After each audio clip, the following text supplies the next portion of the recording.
again, and today on ModCast Ep.4 we are joined by Jangular, OutOfDarts, and Thunderdome. Rob, say Are we hi. doing intro? Are we saying hi? Yep, I Jangular. totally thought we were going to. Oh, okay, Jangular. I have to. We're doing good on this. Yeah. I'm Jangular. Words. Excellent. Oh Say yeah, hi. I'm here too. OutOfDarts, say hi. You missed your chance. I'm out of Jangular. darts. Hi, guys. Hey. And Rob, oh, Bonafarts. That was a alright. good intro earlier, so I'm sticking with it. Stunning. Consistency. Okie doke. So today we are going to be chatting about YouTube, or basically, more specifically, how how the Nerf community puts up videos and that kind of thing onto YouTube, and my brain. So specifically, the first topic I wanted to bring up was we have here two filmmakers who professionally produce films as well as producing YouTube videos, so OutOfDarts and Thunderdome documentary. So I wanted to bring up the topic of creating content that is creatively fulfilling versus like actually trying to get views on YouTube in the Nerf scene, because a lot of the time, a lot of the views are from younger viewers, from children who basically just want the easy stuff, nothing too complicated. So I just, yeah. Hello? We dropped out? So thoughts basically on how you balance what's fulfilling to you and what gets views. Yes, What exactly. do you know? Yeah. Well, I'm happy to kick us off if you want Yeah, me to. sure, go for it. Yeah. So, out of darts again, I obviously create stuff that looks a little more polished and clean, and that's really fun for me. And but the discouraging part is that you definitely find, or I have found that the videos that get more hits, other than some of the real viral ones where it's a really unique device I've made, but I get more hits off of a simple like gossip video than I do something I spent 10 times as much time. And I think this is kind of universal, where we find that if you're just trying to get hits, you can get a lot more hits by doing really simple videos and just hitting with the volume. You know, just getting a lot of content out there versus if I do a custom build and make something, that video might take me half a day to a day to shoot and edit, along with 50 or 80 hours of build time, and that's not sustainable as a channel, at least not as a channel that's a source of income. And that's where it comes in that this is really ultimately just a hobby for me. It's not a job, at least not yet, though. I'd love it to be. Oh, what triggered me to want? Oh, triggered. What brought this up is that so in the last week, some peeps may have seen that we put up that charming video of us of me just duct taping 6 Thunderbows together and then just firing it, and I figured as so long as I put a flashy thumbnail, it would probably get views, and I wasn't expecting the amount of views we did get, but I wasn't quite prepared for the kind of comments and the kind of viewership we'd get, because the most common comment is "Dat laugh, bro," or "Dat laugh though," and apparently I sound like I laugh like a faggot, or I sound like that girl in the back, that weird girl in the back of the class that no one wants to talk to. Yeah, that was a Oh, great that's comment. awful. And another one was, "You laugh like a gay snail." Man, I hate to Anyway, laugh at that, but that's pretty good. what does a snail even sound like? That's why it's good. Yeah, No, but more that's true. specifically, what does a gay snail sound like? apparently like that, just like that. Anything you got to think about in the shower and then to figure it out, that's a good comment as far as I'm concerned. Yeah, I think when you go with kind of the flashier thumbnails and the just kind of SEO optimized stuff, that'll get a lot of hits, you start bringing in people that are maybe less involved in the hobby and more just kind of on the surface, and you start getting those kind of more insulting comments, the people that are just there to make fun of it, and is that worth the views? How many of them are probably just watching with ad block as well, so you're not actually gaining anything? And how many of them are watching with their mother's iPad? Because I Yeah. notice our demographic is, it used to be a bit more evenly split, but now that we've sort of semi-successful, we get, um, A lot of 35 to 45-year-old women. yes, we have about 12% 35 to 45-year-old women, and then the rest of That's it, definitely mom. yeah, Yeah. and But then yeah, the original idea here is just going back to that is how do you balance that? How do you become a popular, successful channel, but also balancing that with making the videos that might not be received as well by a popular audience? I'd hazard to guess that it's almost not possible. I mean, you look at least from my perspective, because more production time goes into most of mine, more planning, scripting, shooting, editing, than say some of the simple channels. Those are the easy ones to do, and biasing things towards a flashy thumbnail or a hook that's going to get people on SEO, I think that's ultimately going to be the way to get hits. Maybe not the way to build a loyal audience, though. Hmm. I Yeah. see it a little. I see it a little bit different. Like I kind of compare it to looking at my hobbies. And a few years ago, I thought, okay, I do a whole bunch of different things, and I need to focus my energy on the ones that can make me money. Not for the sake of making money, but just so I can actually eat. So rather than spending a bunch of time on video games, which doesn't get me anywhere, I could focus really on my filmmaking and get better at that. And so I kind of apply that to my Nerf stuff too. There's a bunch of different kind of videos I can make, and some of them are ones that are fulfilling to me, and some of them are ones that people really want to see. Wants to see the loadouts on my channel, like 15. you're dropping in and out, But so I'm Rob. trying to focus. Okay. Basically just Yeah. it seems on my channel people really want to see my loadout videos, but they take a lot more time to produce. So I try to focus more on stuff that people want to see and stuff that I also want to make. So you kind of try. You got to find a medium somewhere. You still hear me? I Yeah, I can still hear you at least. yeah, yeah. I just want to piggyback on that because I have the same thing with loadout videos, which coincidentally happen to be videos I love doing, but they require much more work. They require setting things up outside, which means the weather has to cooperate, because setting up a 10 by 12 green screen and the wind starts blowing, suddenly I can't film even though I've spent all the time setting this up and have to push back the filming again. And so it just turns into a much larger process that takes longer and longer and longer for potentially less or no payoff. Um, Yeah, but we're kind of the opposite.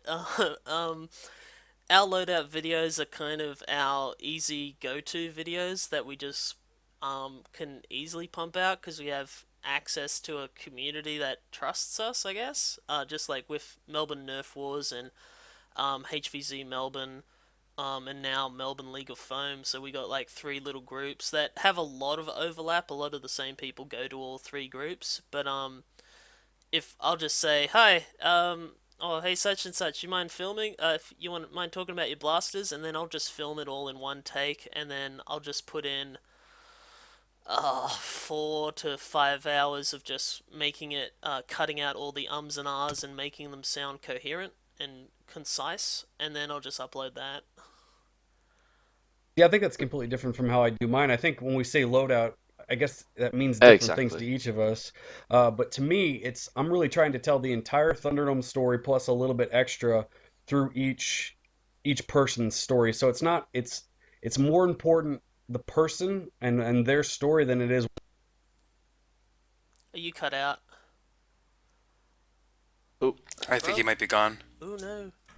but it is true watching his loadout videos. It is the people's personalities behind it, which is really nice to see. It means he does have to put more work in finding the footage, finding the voiceover, all of that stuff and cutting in the B-roll. Yeah. Uh, Rob, maybe try closing down and User in your opening. channel timed Yeah. out. Yep. I think he's gonna just reset TeamSpeak. So well, that what I try to do is at least kind of cover. I see it as showcasing our local community. So just asking, getting the person themselves to show off their stuff. I don't like taking someone else's stuff and then taking it away and then like talking about it myself. Um, and also I won't know everything about it and all the stories behind maybe some of the parts or the troubles of trying to make it. And I think just giving it to just filming someone else and giving them their little bit of spotlight to actually just talk about a hobby they enjoy. But yeah, I like it to be I like to think of it as an archive that if they um if they leave the hobby and maybe come back in 2 years time, or maybe they get a nostalgia hit and then they look up their loadout video. It's almost like a very small, quick capture of them as a person, as well as involved with the hobby and any of their memories associated with that. So yeah,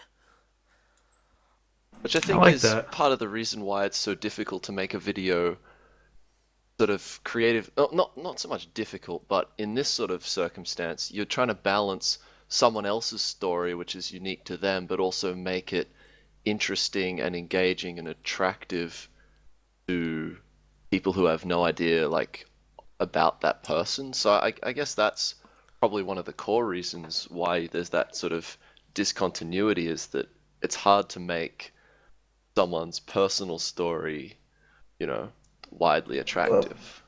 that's part of being a filmmaker. I mean, Mm.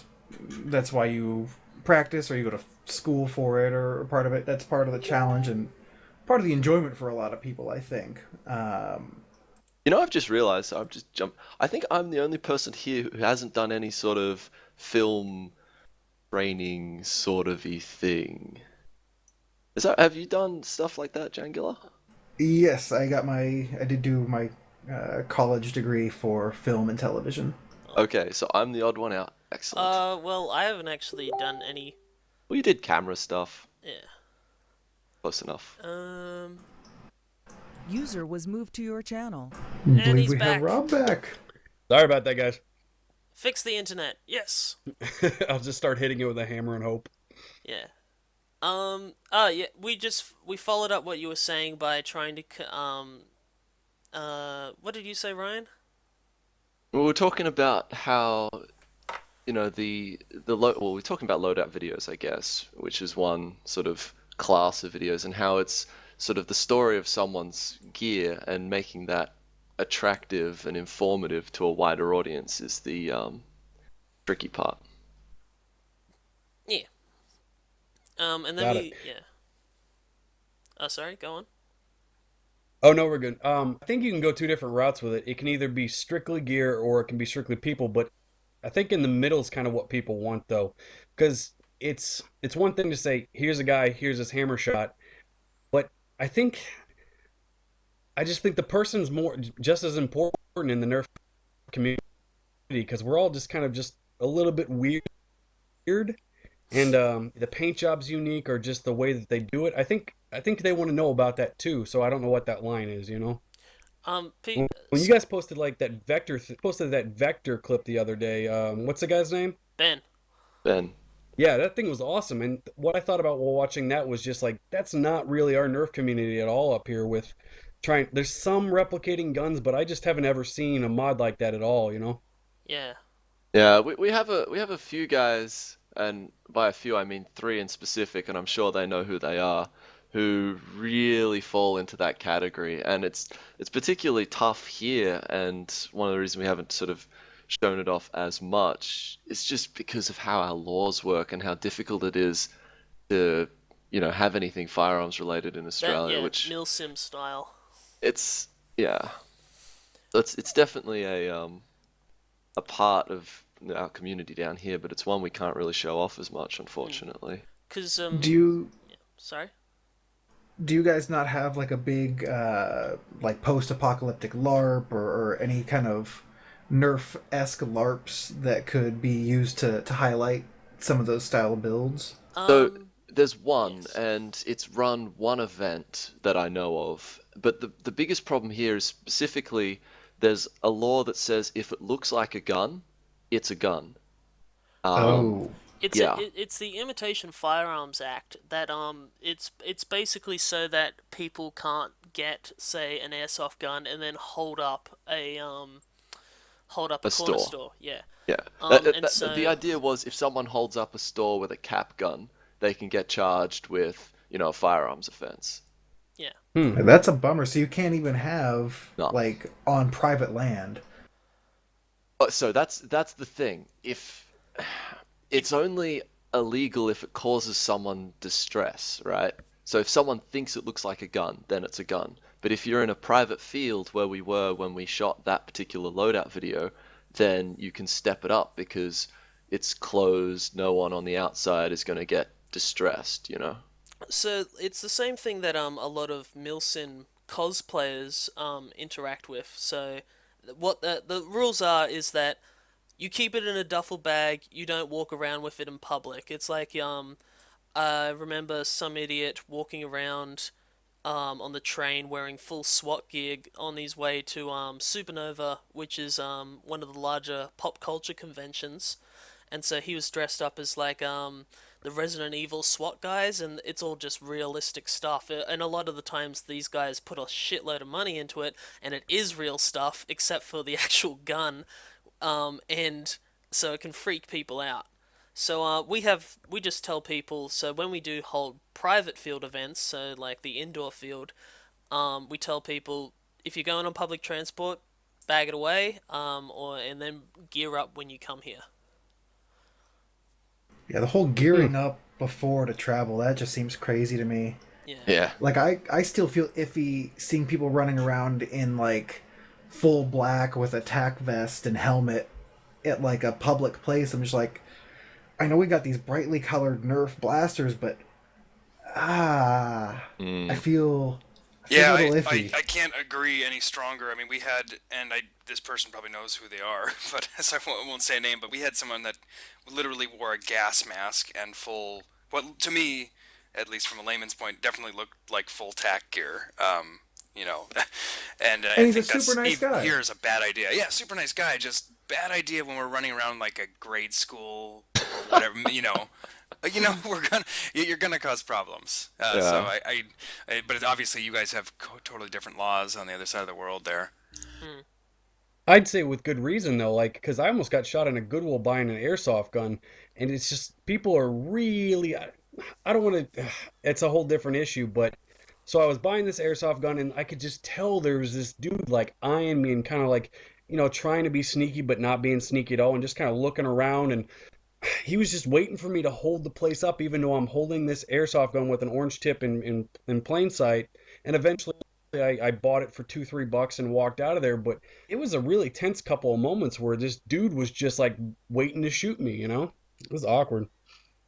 Huh. Was that in an Yeah, he airsoft store or what? No, it was in a Goodwill, like a thrift store, and Huh. I don't usually find airsoft guns there, but they had one, and it was just on the toy shelf. And yeah, like the That's dude was weird. just he was just waiting for his moment to be a hero with the big creepy bearded guy where it was Oh, man, it Jesus. was just fucked up. And so you're talking about this, if it looks like a gun, it is a gun. From an American perspective, that sounds kind of like crazy and overreaction, but like after feeling what it felt like to have this guy just waiting to shoot me over, not a toy, but I don't know, man. There's some I'm always afraid to paint a blaster dark for that exact reason, and I Hmm. hate it when I see black blasters on Nerf Models Welcome, and I hate that that's part of the hobby, and I know that it's for cosplay, it's a different story, but man, like I'm tempted to leave groups when it starts kind of getting about the guns. Yeah. And I The have 15, 20 guns myself. It's just separate. yeah. if Um. it's for a LARP and it never comes out, then that's great. But as a hobby, like as a whole, you can tell that it's not just people that are planning on going to privately held events on private land, and they aren't going to be publicly pointing these things at people. And that's Oh that's where man, my concern pops up. I hate even going down this road, but it's something that needs to be talked about. I was actually driving down the road the other day, and there's this maybe 8-year-old, 9-year-old girl, and she's got what looks like an AR-15, like airsoft gun, and she's aiming it at people in traffic, and I flip shit on it because we know that's not a good idea, and her parents would probably be like, "What the hell are you doing?" But man, like people have been shot for so much less than that, and she was just aiming it at every single car that drove by. Mm. That's scary. Damn. Yeah, which is, We're a you little bit know, off topic, but whatever. I mean, that's the point. I think yeah.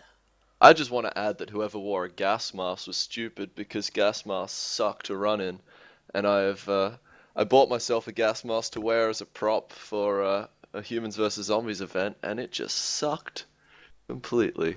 I want to say it was the only eye protection he had, and eye protection is required at the burn games, so he was kind of just stuck with it. There's usually loaner stuff. I mean, I bring like 24 pairs to each game myself. Yeah, I don't know. Like I said, it's what he wants to wear, and technically he can wear it, and he's a super nice guy, so I'm not like, oh, he's an asshole running around, trying to be intimidating. That's just what he wanted to wear, and it's kind of that you get into that area where it's like, is he being threatening or is he just having fun?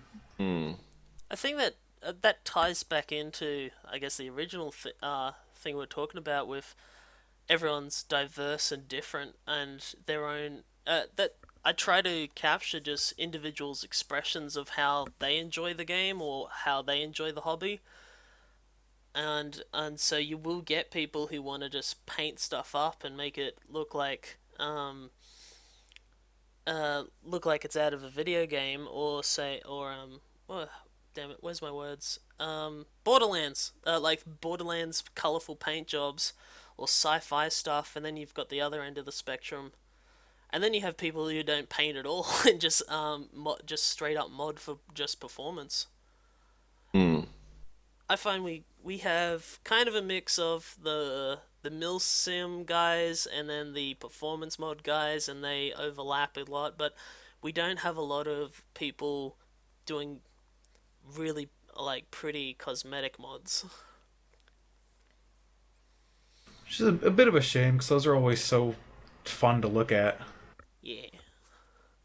Jangular, you kind of broke my heart today. Like I was watching your video, the one that you just out. I think it was like the Retaliator. And Yeah. man, as you were going through it, you're like, oh man, this paint job's so bad. And like me and my buddy are watching this, eating pizza, just laughing our asses off because it's like the best paint job. Like I've never done anything that good. And you're like, guys, I'm sorry, this sucks Yeah, I so agree. bad. And I was just like, man. Stop beating yourself up. You're gonna, as soon as you use that one time, it's gonna get messed up, and it's Nerf. So anyway, just don't beat yourself up. Just have fun with it, man.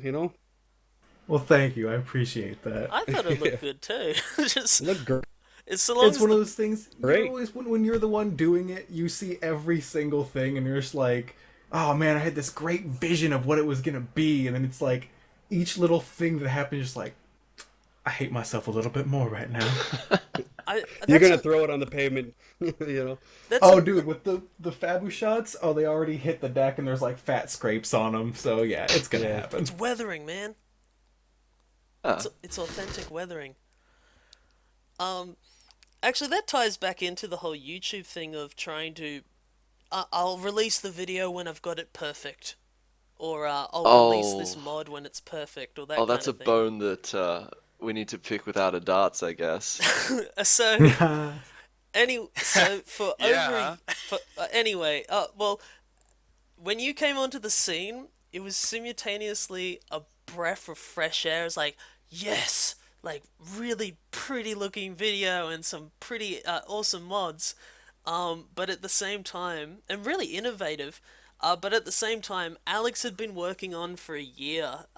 He wanted to do an air blower system for like with PVC tube, not PVC, irrigation tube, and with a blower to a flywheel system. And then when Rival was announced, he's like, "Oh, I could just buy a shitload of the Rival balls." No, Oh, no, no, no, no, no, no. It was before Rival. He was talking with Chinese manufacturers to get foam balls made before Rival was even a thing. Yeah. Oh wow. Oh yeah, if I get foam balls, I get more ammo Oh, that's right. capacity. He wanted paintball reballs, that kind of stuff, or just yeah, foam paintballs. And then you appeared and it's like, oh, this is awesome, but so Yeah, well, it's funny. It actually, I don't know what the timeline is like, but I actually the first video on my channel was a year and a half earlier. It's the same idea, just using my breath to power darts through yeah, I saw flywheels. that. It was cool. A linear shotgun. But really, both the ideas that there's a User in your paintball. channel timed out. Oh, Bye, I don't know what Rob. that was. Rob will There's be a back. paintball mod that actually is basically the same thing, which is interesting. But I think it was a guy scamming a bunch of people. It never really came to light. Mm. I originally came from paintball as a paintball marshal, back up in Queensland, and I was totally into that, and I was like saving up and gonna buy this, that, and this. Um, and some of the ball loading techniques that they've now come up with, other than just hoppers, are just awesome. You got Yeah, it's incredible. I've played paintball since I was about 8 years old. I played competitively for a while. I refed at a course for several years. We would in high school and college. I'd play two times a week, probably year round. Well, at least when it was nice. Hmm. yeah,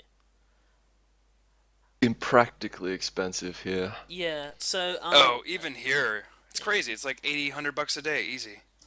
yeah, so having worked at thing, there's about 1,000% markup on the balls, so they'll buy them at um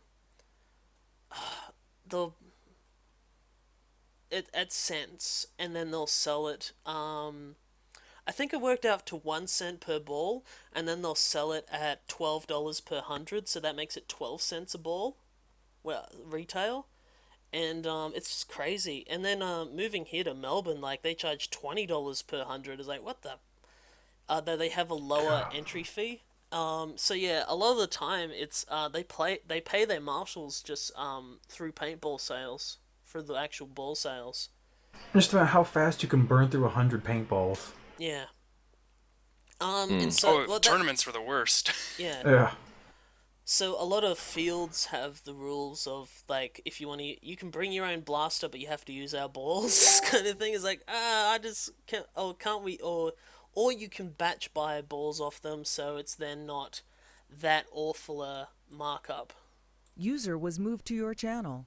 And we got to Rob back again. Yay! All right. I have no idea what So happened. yeah. You still talking about That's why Nerf reballs? is a good alternative. I find is just it's way cheaper, and you can reuse the ammunition. And you can do it in public. Yeah, most of the time. And you can be zany. That too. Yeah, I Yeah. notice with the milsim, like with airsoft, it's almost strictly milsim that it's just recreating that. That's why I haven't been able to get into airsoft. Is like, I'm always like, oh yeah, I should go do that. I should give it a try. And I just continually see all these new updates about like people just going crazy on the field and like hitting other people with the butt of their gun and like just hosing people down with unnecessary amounts of BBs. And I'm like, man, I don't do hobbies to hurt people or get hurt. Like that's not appealing to me. But it seems to like I don't want to paint a picture of, every single person, but like there's always that bad group, unfortunately, it seems. Yeah. Oh I well, had never. that's a nerf too. Some people making stupid stuff. Yeah. Thankfully we haven't experienced that in the Bay Area, as of yet at least. Mm. No, but I have been yelled at for not trying to win hard enough. Grr. So speaking of Nerf wars, one of the things that at least three of us have here are these gimbal things. Oh. So actually, yes. That's our Four, next actually. topic. Is so the trials and tribulations of trying to film war footage. Or film And- footage in general. Yeah, war footage in general. So I've been trying to film wars for the past 4.5 years now, and so if you go on my on my personal channel, Death by Nature, like my first video is me with like a tele a zoom lens handheld trying to zoom in and follow people on the battlefield and that kind of thing. And then I progressed to, oh, if I get a really wide, this isn't interesting at all. And what if I get a wide lens and I follow people and doing that handheld, and it's like, oh, this is wobbly and shaky everywhere. And so actually made one of those DIY stabilizers, like just the weight balance ones for my DSLR, and then yeah, then when we tried filming headcam footage, just you need to actually mount the camera to your head tight, and otherwise it shakes around. So we ended up buying fast mags. But then once again, Out of Darts leading the scene with awesomeness. As soon as I showed Ryan your footage, he went out and bought a gimbal. Yeah, Dude, the gimbals are pretty awesome, and for me, it's the Nerf footage coming from a filmmaking background and perspective is like almost impossible for me to watch because some of it is so shaky, and the Same. cameras are bad at doing shaky footage to begin with. So the gimbals are like just such a great way to get to capture good footage. yeah. Like that was the thing, we experimented doing a little bit of stabilization on some of the footage, and it just, you can't, because even if you spend the hours of processing time to stabilize it and it gets cropped down into nothingness, the motion blur on the images just It still ruins it. remains, and so you It's have awful. yeah, you have a Yeah. still image that's you have the blur smearing in different directions that it's compensated for the movement. It's disorienting. Yeah. Like when I watch it, whenever I try to do it, I'm just like, I can't subject people to this. Which is totally different to the style of filming you do, for example, in a documentary, or when you're sitting down and setting up like if you're doing a mod guide or something like that. Right, we have complete control. Yeah. Yeah. For I one of the HVZs, the really pretty footage you'll see in Thunderdome, we actually rented a Mobi that had a gimbal on it. But what I do most of the time is I just have this old tripod that I have, and I wear a really thick belt and take two of the legs of the tripod and stick it in my belt, and then use the arm as kind of like I've done it enough where I can work it like a steady cam. And really, I hunt people just like you would during HVZ. Like I'll run around and I'll chase groups, and then I'll throw my tripod down, and then as much time as I can get on the tripod, the better. So that's kind of how I've got around it. I can use my arm and kind of stabilize that way, but yeah, like the shaky stuff. I haven't ever done GoPro stuff because I just haven't had the money for one, and I have a really good A cam, so I try to do the best I can with that, you know. mm, You're talking I about the actually, Sony one? The... My A cam's a Panasonic HMC 150.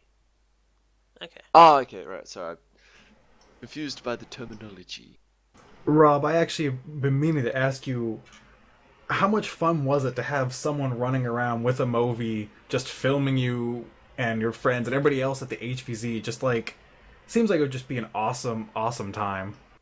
It was great. Like really, me doing all my like kind of crappy ways of trying to emulate that style. I just got to direct that weekend because I was modding that game, so it was nice to send them in to get good shots. But also, like the problem we had was, and I'm sure you guys have run into this too, is balancing the need to get good shots versus not to interfere with the game. Because you know we have this awesome rig, Yeah. and my guys were getting yelled at sometimes because the humans are just like, you're gonna get us killed by being in our way. And eventually, I told them just like try and stay behind people. But in the end, I said, you know, we've got this rented for a weekend, and the whole world's gonna see this footage. So, man, I'm sorry if we're in the way, and we'll do what we can on the modding side of it. But like, this is more important than even us playing right now to get this stuff, you know. Hmm.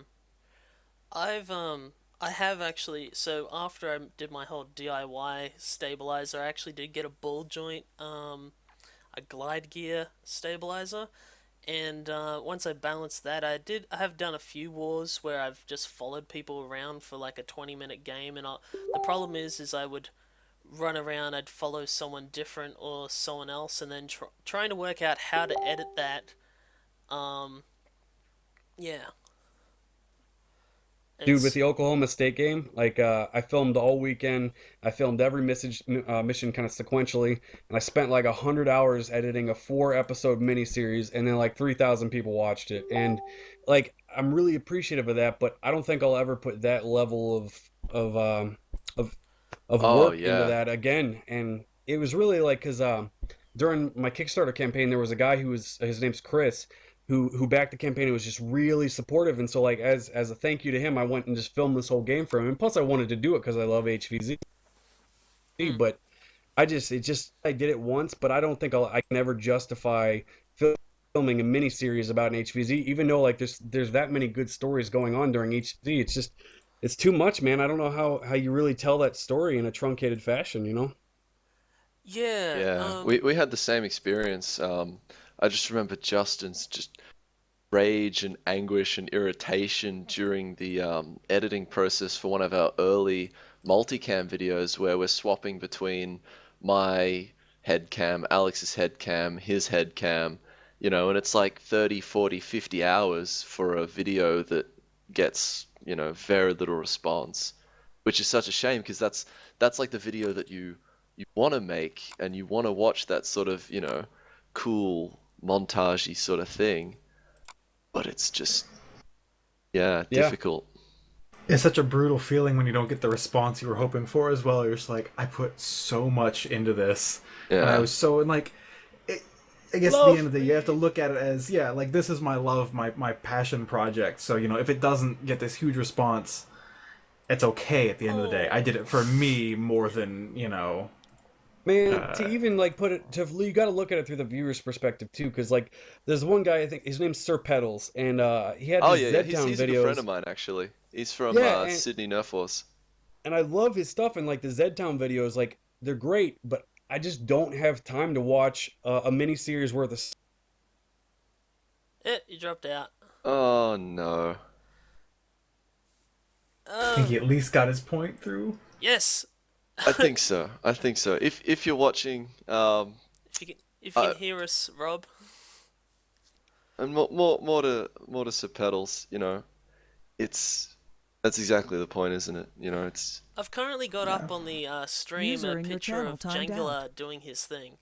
So he's got a shoulder rig with a DSLR and shotgun mic, and that was me as well a few years That's ago. yeah. When you were going through about how you started, I was like, oh man, it's exactly how I started, and like hmm. you start to kind of evolve. Like I ended up buying an off-brand used Steadicam to upgrade from this to go and film, and then it was like, man, I'm only playing half the day and I'm filming the rest of the time. I gotta get a Exactly. GoPro so I can actually play. Like I'm just so like I want to keep doing these films, but people seem to like the first person stuff more than the montagey third person stuff. If Exactly. unless it's like an Yeah. HVZ bigger event where you can follow a story. This is just capture the flag or King of the Hill.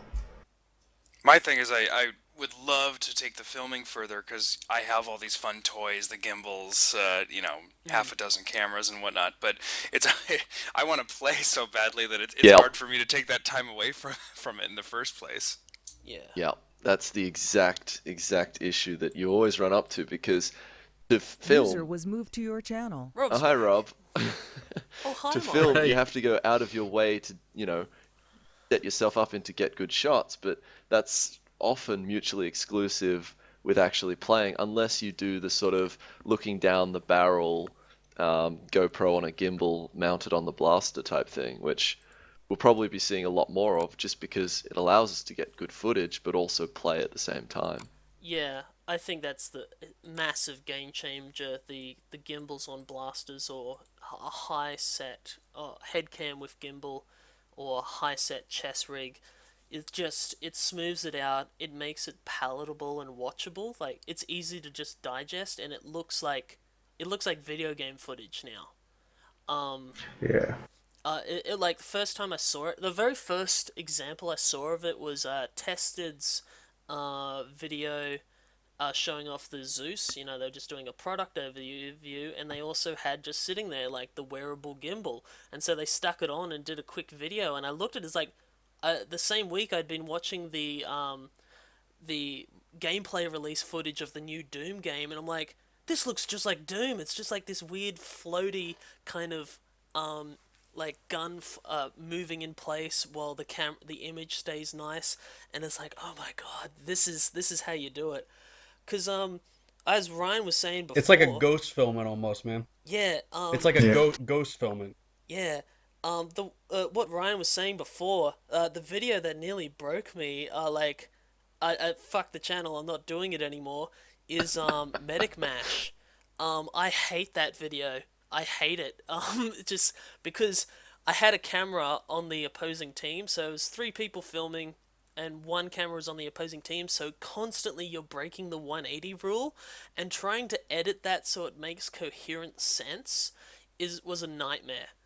And so what I did is often if something would happen, I'd replay like a second of it so that you have the audio cue and the visual cue of the event happening, and then that way the audience can click that it's happening from another perspective.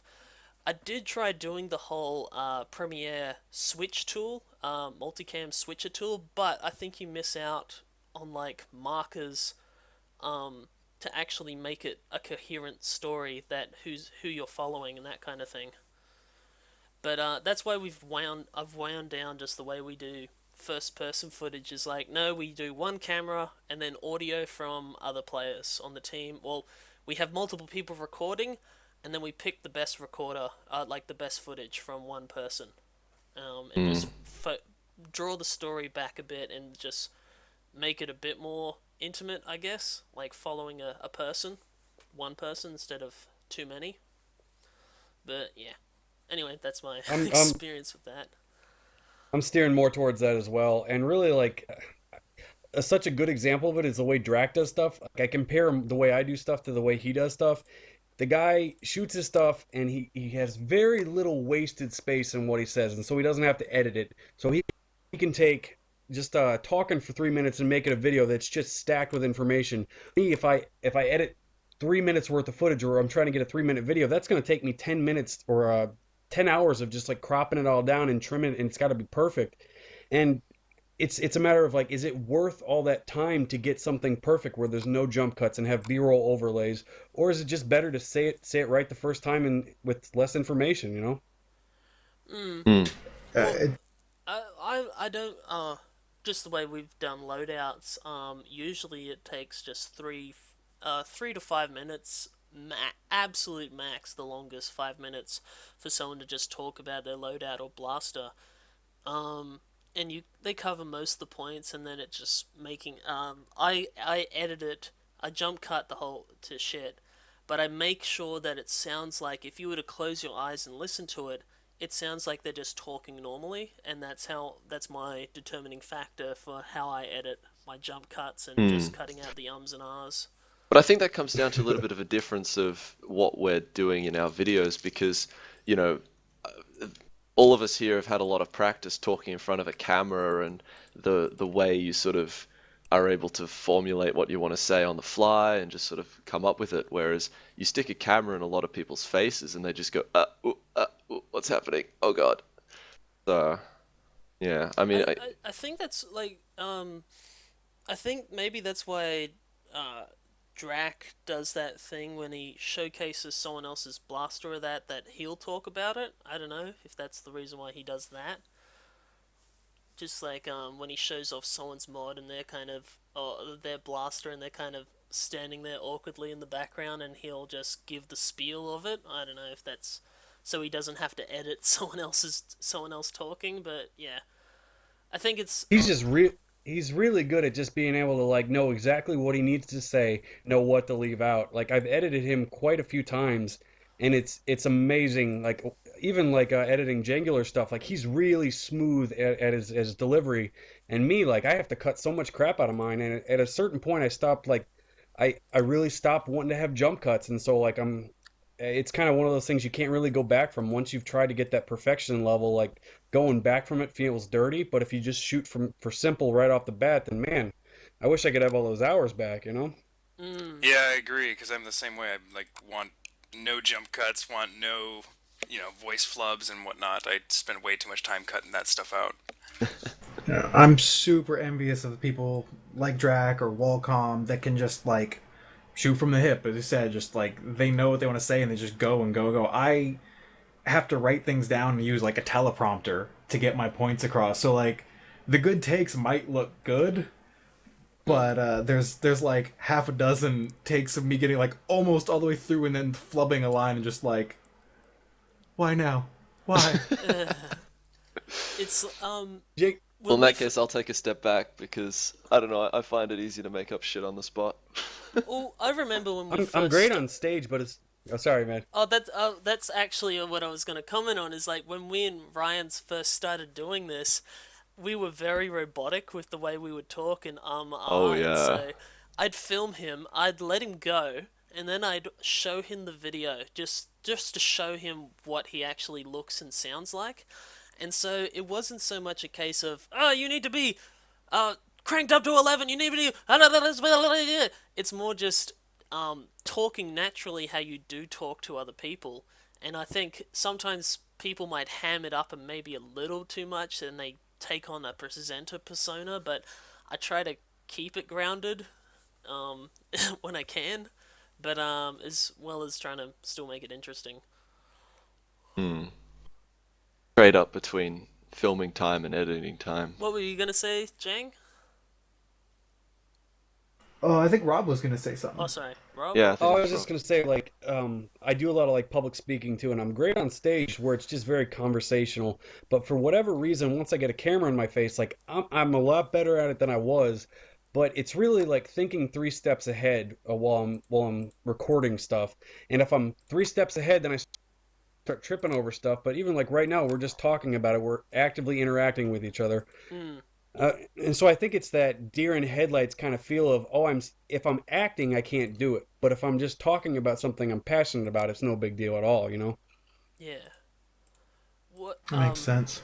That's how I try and capture, well, not just the war videos, but also the I do the war vlogs, and I'll just be in the background, and I'll just sneak in on someone's conversation of them talking about stuff, and then and then they realize later, oh, he was filming then. So but then you get those natural conversations. Though we got a couple guys at the wars who are just totally unafraid, or they wanna ham it up to the camera.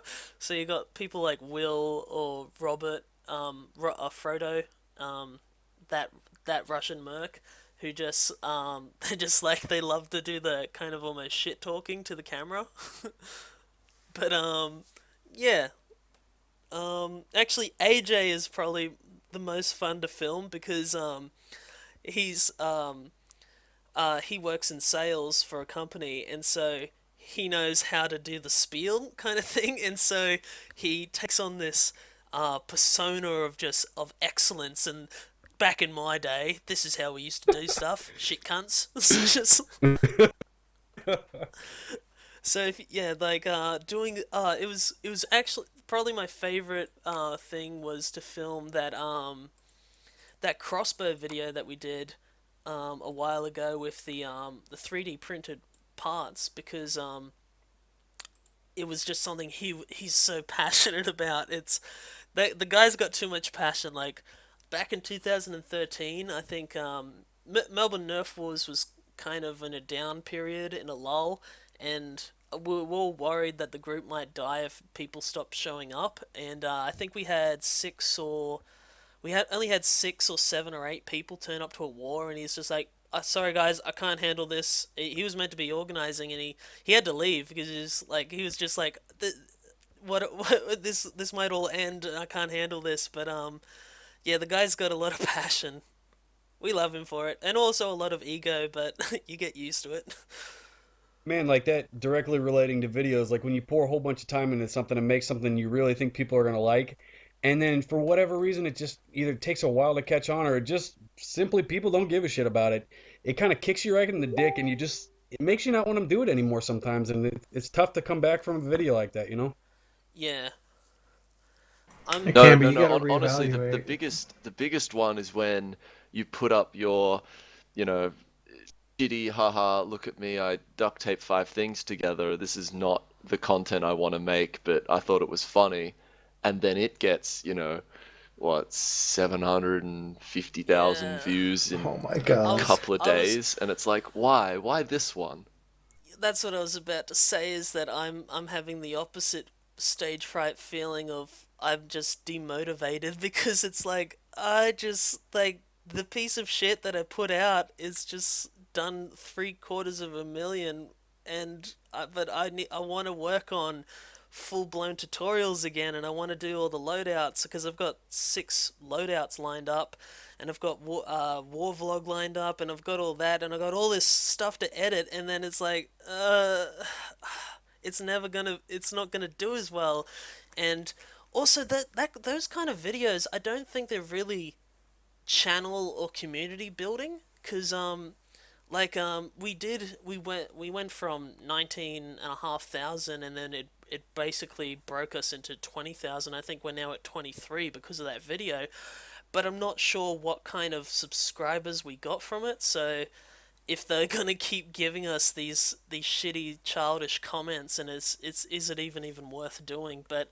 I want to get back to doing the loadouts because sorry, the tutorials, because when you hear someone just casually say, "Oh yeah, I'm making a super sledge fire," or "Oh yeah, I'm doing the super strife mod," and I'm using the MTB Rhino motors, and it's like we made a Hey! video. Yeah, yay! It's not so much a narcissist thing. It's more just like I affected someone that they probably beforehand thought, this modding thing's too hard to do. But then if you just show them and you make it seem as easy as possible, and then you explain it clearly that they can actually use it as an instruction set, it's enabling someone. And then just like that's what gets me excited is when you see people casually saying like, it's because I watched that video that I did this mod that I wouldn't have done otherwise. But anyway, yeah, that's what gets me going. Yeah, it's always kind of a pick me up whenever someone really appreciates, or like you said, you've affected someone in a positive way, and you're just like, oh man, something I made did that? That's fucking awesome. Holy crap. Yeah, I want to do a lot more of that. I don't know Yeah, how. Man, that's what the reason I do this. I mean, my normal gig is making videos, but most of them are it's a lot of corporate films and some commercial stuff, but it's they're not nearly as fun. Or I get no feedback from the client.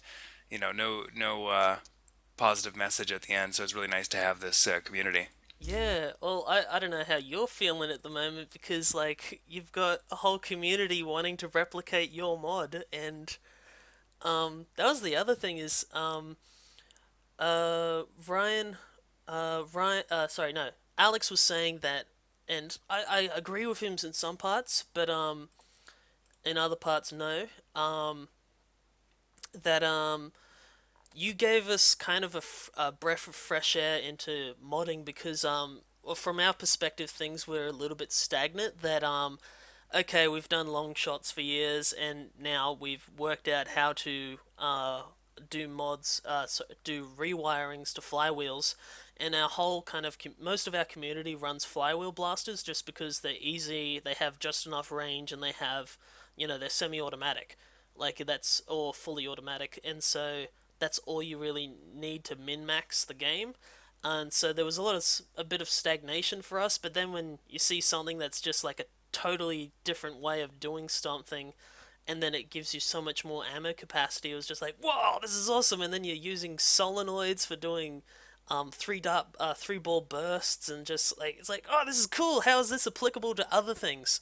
So yeah, now you've got what's his name, Gavin Fuzzy doing his own version of it and that kind of thing. So yeah, Yeah, and it's fun to see people take it and run with it too. Like, oh crap, I'm gonna forget who it is, but there's Radio the guys. silence.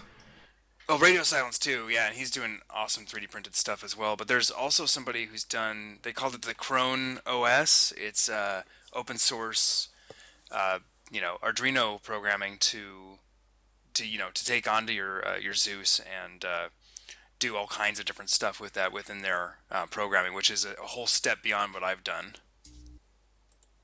Yeah. Yeah, I saw what was it? Arduinos give me bad flashbacks. What's his name? Yeah, Radio Silence is just 3D printing the whole sort of air blower assembly as well. I thought that Yeah, was it's cool. cool because he plays at our. We play a lot of the same games, so we get to kind of compare notes as we go Oh, along. okay, I didn't know that. He was on the West Coast. Nice. Yeah, cool. Let's move on to the Blaster Shoutout Showcase. So, Rob, are you there, or have we lost you again? I'm still here if you can hear me. Okay, yep, we can Excellent. hear you. Excellent. So we got up on screen a Centurion. You want to tell us about this Centurion, Rob? Well, Sure. right When I now was we've down got at a Zeus. We're also like 7 seconds okay. behind what we're actually seeing Uh, on the screen. Yeah. All right. So I was down at the Oklahoma State University Invitational last summer, and there was a lot of cool blasters, and one just caught my eye. It was this Strife Turian. I don't know what he likes to call it, but that's what I call it. And I'd seen a few Borderlands paint jobs before, but this one, like, it messed with your eyes. Like, you had to, you forget you weren't in. It looks so real, that I was showing people pictures of it, and they're like, "Oh, that's photoshopped." And I loved it so much that I just asked him to make me one. And so the next picture, I don't know if you're Yep, there I've got yet, it. but I just asked him to asked him to make me one. I traded him an Ultimator to paint one of my favorite blasters is the Ravonix 360, for other reasons. But man, he's just incredible. It's like the devil's in the details with paint jobs like that, and he nails it with a Sharpie where your eyes are fooled into thinking you're in Borderlands. Yeah, and like the Revonics and the Centurion have just lots of facets to them, to and lots of edges. So yeah, that looks nice.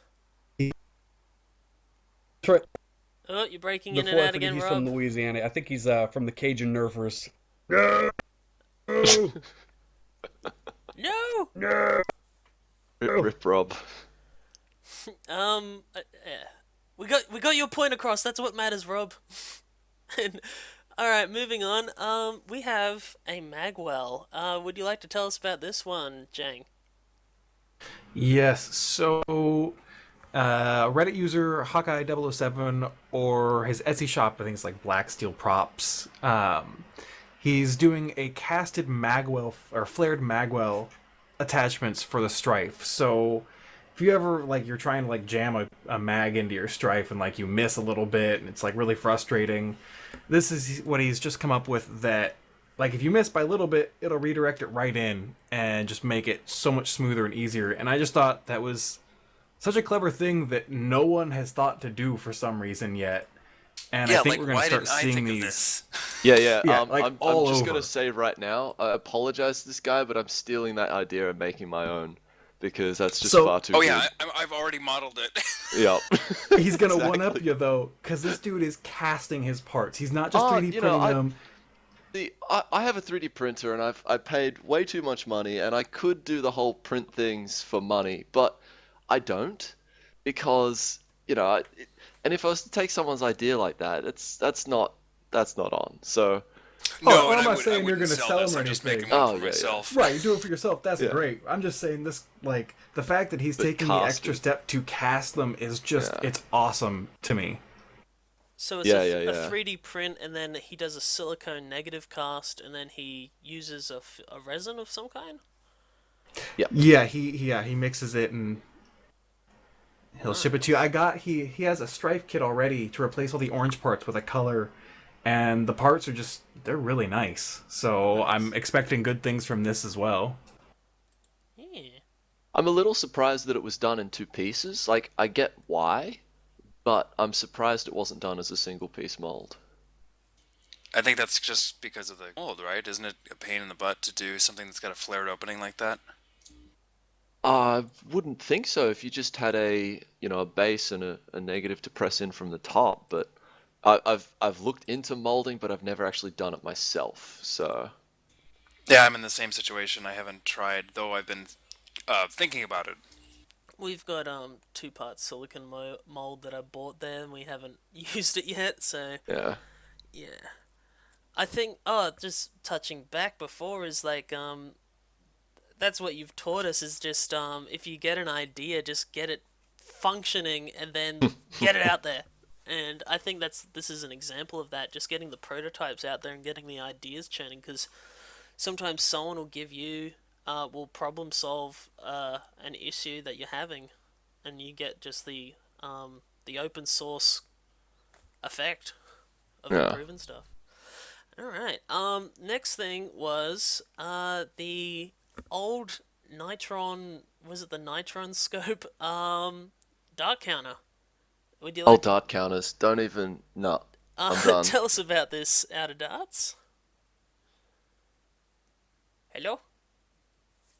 Have we dropped out? I'm here. Out of darts. Oh my gosh, Uh-oh. I forgot I'm not on auto talk. I've been talking to Nice. myself. Great. So I've been wanting to do a dart counter myself for like forever, and I Don't- know a lot of other people have don't. done them. Wait, you can't hear me? Spoilers. Don't. Don't. Oh. Anyway, I've been wanting to do one. Haven't done one. Nathaniel Deal has a YouTube channel and a little store for this, but he rehouses these in Nitron scopes, and they look so good. And they're really slick and can be configured a bunch of different ways. And I just thought it was like such a great thing to, he's sharing the code and making it really easy for other people to do this. So that's pretty rad. And I definitely, I'm working on one right now for my Hurricane, because the Hurricane, the way I play is I run around, I constantly load ammo out of my pockets into my top flip cap. So my version of it, from his ammo counter kit, is going to count down when it shoots out and count up when I put a new ball in. So it'll Nice. be real actual count of my blaster, how So many you'll rounds are in the Yeah. of the 90 rounds are there. Two light gates.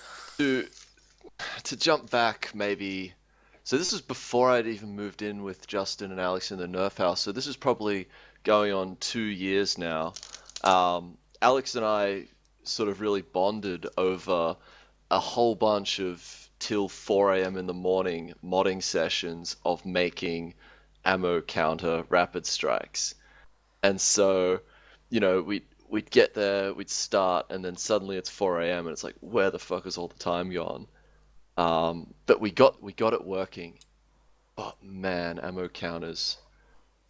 There's just so many obnoxious things that can go wrong.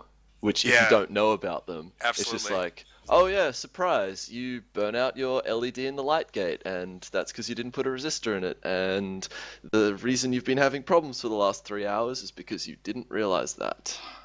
And Yeah. that's exactly like, I have so many projects going on. This is one of them that I wanted to do, but Nathaniel has made it super simple and easy because he's posted videos too. So he's saved me all that work that I know I can figure out, but it would just be a disaster. Yeah, yeah, but it's I- really great, and that sort of thing. From my point of view, I'm going back to my education in engineering and stuff. I didn't do electrical engineering, so the hardware side was a total mystery. But writing the actual code was really simple, and everyone's like, "Oh my god, the code's really difficult." Oh god, I can't figure this bloody Arduino things out. Anyway, sorry. Yeah, I'm definitely on the opposite side of that. I'm okay Yeah. building things and coming up with concepts, but I don't know anything about programming, and Yeah. it makes me dizzy. So yeah, Alex and I have been sitting on like 50 kits worth of parts for 2.5 years now. It's like, oh, I don't want to open this box because of all the painful memories inside. We have that joke is like, you open, if we're in the workshop, someone opens up a rapid strike. Oh no, time warp. If we've lost 4 hours. Yeah. Yeah. It's funny to So hear you guys talk frustrating. about all the. That's funny to hear you guys talk about like the electrical side of it, because on my side, I like making springers that are really weird and artistic, and adding Care Bears where there shouldn't be Care Bears and that kind of shit. Yeah. And so like, I just love how much just there are in the way that we enjoy this, And I don't think I'll ever get into the electrical side of it and enjoying that, because it's just not fun to me. But I don't know, springers and putting Care Bears, that's kind of my thing. Or I cats. loved your Care Bear holsters.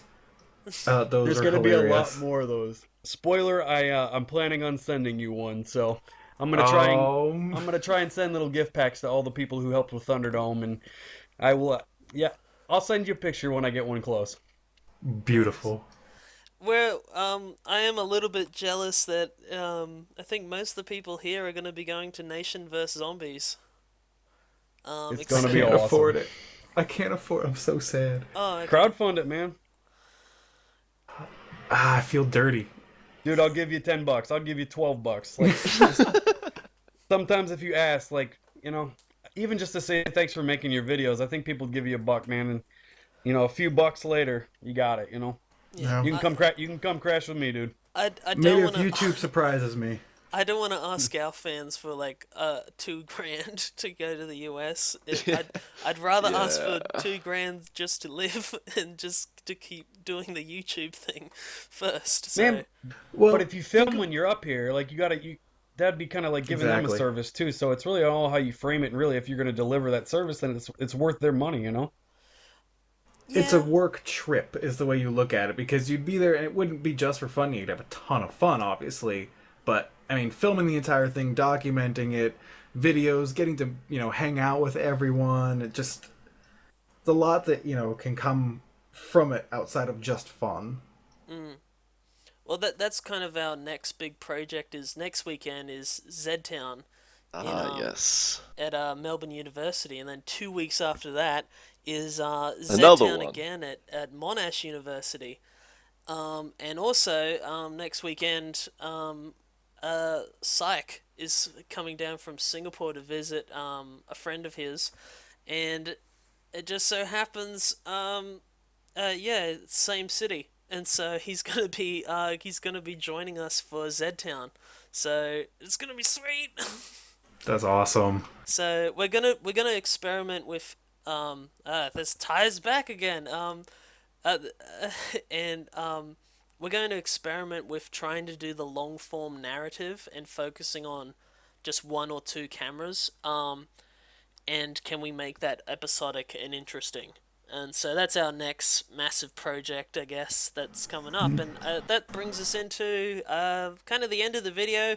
What's everyone working on, or what's the future projects? Piggybacking off that, I actually want to do some similar stuff with longer form HVZ content, kind of following the actual story of the HVZ event and, completing the objectives and trying to get people a little more involved beyond just the, here's a tag I got, here's me getting tagged. Yeah. 'Cause I think you're right, in the story and the people and the personalities that come out really can become more engaging and something more than just the game. I think key to that is getting clean audio. That was the only problem I found with Sir Pedal stuff, is that it's just too tinny for me to watch, or I can't hear what's going on, and so I'd highly recommend trying to get some lavalier mics before then, or just some cheap ones for smartphones, and then getting everyone on audio using their smartphones as audio recorders. Yeah, Jangular, I think it would be really good just for your format, like your how you kind of explain things almost in like a video game tutorial. I think half the problem people have with watching videos of HVZ stuff unfolding is you don't really understand the objective of what people are trying to do. And I think your format would lend itself well to like at the beginning saying this is exactly what they're trying to do and kind of who's who, and then you can start telling the story because you've defined that, because so often like we jump right into the story and we don't really quite grasp it, just like when we're playing a new game. That makes sense. I've got data to prove that. Is So, looking at, say, Medic Mash, there is no explanation, there's no banter, no people chatting at the start, it's straight into the game, and audience retention for that video instantly dies, and then just cruises at like, it ends at like 3% people still watching by the end. Whereas, like, with my more recent ones, where I've put banter at the start and like just people talking about anything, even if it's not, as long as it's vaguely interesting. So long as people are just actually interacting, after showing just like a little bit of action, like an action clip, this is going to happen later on in the video, lead with awesome, and then you have that banter, you create this kind of voyeuristic connection where people get to see people interacting and they get a general vibe of who they are, and then you get to you get the idea of their character, and then you get to follow those characters into battle.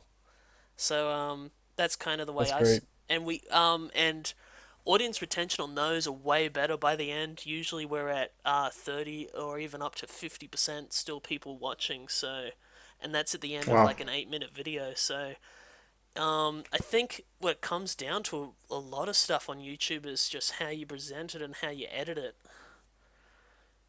To I think that's why Drac. Another thing that Drac does so well is just when he opens up blasters and unboxings. There's something about that visor view that you just really feel like you're there, and it's just very intimate, and it gives you that experience of buying a new blaster when he does that. You know? yeah, that's it's not something that we've wanted to do with No, we did an unboxing once and it was fun. oh yeah. Oh, well, we didn't want to build the channel on it because one, you need to get it early, enough that it's relevant. Because that Lawbringer video, after a month, viewership just died for it. It gave us a crapload of subscribers, and it got our name out there into the community.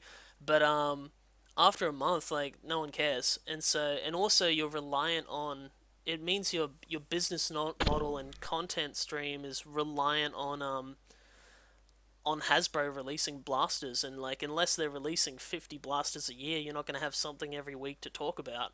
And getting them Yeah, first. and also getting enough views to pay back the money it costs to buy the blaster sometimes. So yeah, but yeah, if you can get the views, yeah, and get it soon enough. The projects. Yeah. So what are you working on, Rob? Are you? I'm assuming Rob's taking a break. I Yes. am taking a little break. I just finished Thunderdome. Like it's been 43, 44 cuts since the beginning. It's been 2 years of me sitting in a room, and honestly, I got to the point where I was just hating the movie and hating Nerf, and it's just I kept seeing video of how happy I used to be, and I had to finish this movie so I could get back to being a normal, healthy person again. And I'm happy to announce that I'm done with the movie, and we'll be doing another DVD pre-sale next week to try and upgrade every DVD that's sold to a 2-pack, so you can have one for you and then one to give away. But man, I'm taking a little break, and then I gotta start working on trying to get it out there. So it's gonna be a very short calm before the storm. But yeah, I needed a break, and I'm happy to have it. Nice. And Awesome. Congrats on finishing it. yeah. Man, thanks so much, man. Yeah. Congrats, dude. It's gonna yeah. be a Looking beast forward to of a watching it movie. in the final form. Yeah, I just sent it to you guys, so you have to Yeah, give it a I've watch. shared the link in our chat. Got it queued up for as soon as we finish. Nice. I want to hear what you guys have to say. Yeah. I've seen earlier cuts and I thought it was really relevant, and it kind of affected me a little. It's like, wow, I've done that before, going into like just playing back in 2008. I just played Modern Warfare because I hated my job and just I just lose myself in a video game and not socially interact or anything. Yeah, so and I think that it's a great message. So yeah, And that's cool. and also I think I'm trying to figure out exactly which point to do it at, but I'm planning on the whole thing is I want to get this message out there. I don't want to hold this movie hostage so I can get money from it. Like I want to put it out there, but for 2 years and put 2,000 hours into this, so I got to find some way to eat from those hours. But I think I'm gonna release at least the first half of the movie just for free on my YouTube channel. So when you guys watch, try and think of a good spot where it's enough. It gives you enough meat, gives you enough of the story. There's enough in the tank where someone might want to come see it afterwards. So think about it. I'm thinking about 36, 37 minute mark. Just kind of think about when would be a good point to cut it. Hmm. Yeah, fair enough. Cool, will do. Thanks, man. Yeah, and so after you've rested, are you going to be touring that or still? Yeah, I plan on it. Really, it was just like for the past year, it's been contingent upon everything that I'm going to do once it's finished. And yeah, I'm confident I'll still be able to show it at universities and do lectures with it. And the plan for a while was to just do this big Australia tour and just hit as many places as we could as long as we could stay down there. And now that I'm feeling kind of revitalized and not hating the movie, man, I can't wait. I think we can pull it off. I just got to get enough people who want to see it and maybe get an Australian agent who can work with colleges down there to bring us down there. And man, I do it for free. I love it that much, but it's just like the traveling just costs money to get Mm. there. So, but I'm not quite there yet. I got to still focus on getting my premiere out there, getting cut out to people who helped out with the movie, and then just getting into the Kickstarter backers as soon as. Yeah. You're breaking in and The out a bit, but I think you ended with trying to get it giving back to the Kickstart backers. So Exactly, yeah. yeah, So trying to take it one step at a time, and right now the step is relax and get the DVDs made, and that's this week's problem, and then I'll worry about Australia later. so, so to summarize, fuck it, I'm done. For right now, yeah. yeah, yeah. Cool. And so out of darts, I know you've been working a lot, but work, not video work. But is there anything we can expect from you coming soon? Yeah, I've got well, my main project right now, as far as both the video, is a full video for the Proton Pack. I've got a really cool new 3D printed part that makes it much more modular, like add your own container, and it's going to be really cool. And it's working really, really well. It also involves more Arduino, so I'm teaching myself some of that, and I've got a few other projects that involve that as well, and looking forward to sharing all that. And it's kind of fun because I know nothing about programming, so like people can definitely do this. They can figure it out, and I'll share the code and stuff too once we get going. If you Nice. need any help with it, feel free to hit me up. I might just do that. Collab. Or like once you learn a one bit of coding, it just adds brick by brick, and then you're able is like, oh, I need this to happen. Oh, I Yeah. know how to do that. So I think yeah, just I think it's the initial. Oh, with any mod, it's just that initial fear of, if I put this effort, will I actually get any gain from it? But yeah, nice. Yeah, it's been lots of fun.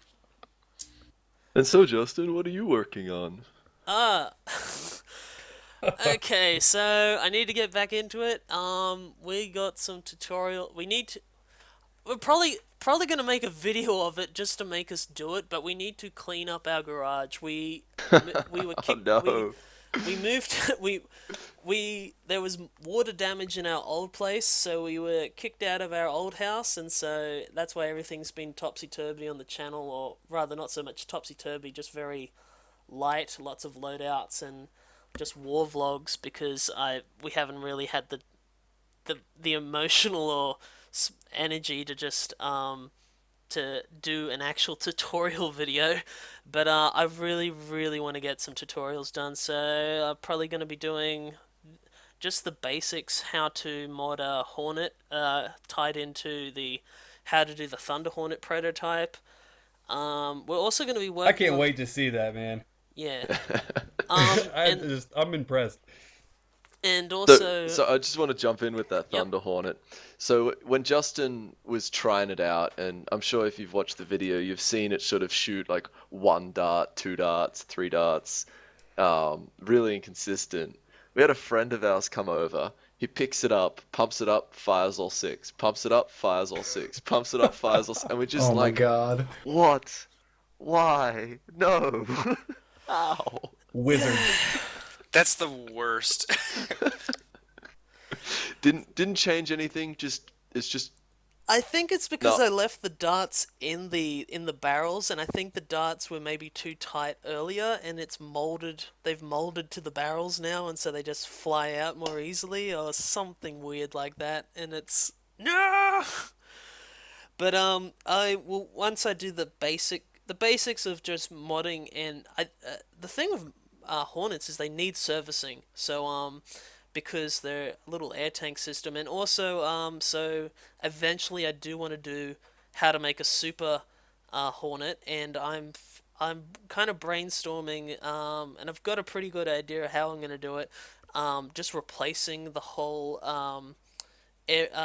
manifold release mechanism, because whenever you hit the blast buttons to shoot all six, there's an absolute crapload of air inside the whole system, and so you lose a lot of power, and a lot of air just gets vented out the back pressure out of the exhaust, not actually going to the darts. So I think I've got a way to replace all that, and so it might change people's mind. I saw we got quite a like actual proper comments, just genuine criticism of the Hornets. So people, I like it if you can change people's It's mind fickle. about something.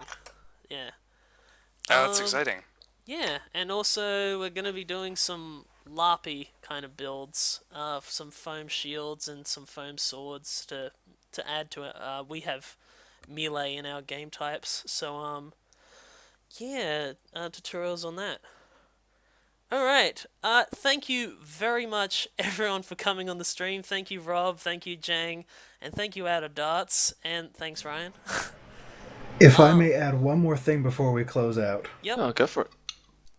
So, I just want to say thank you to everyone here in this channel for the YouTube channels you guys have created. When I first started, I wanted to make videos that were a little more quality.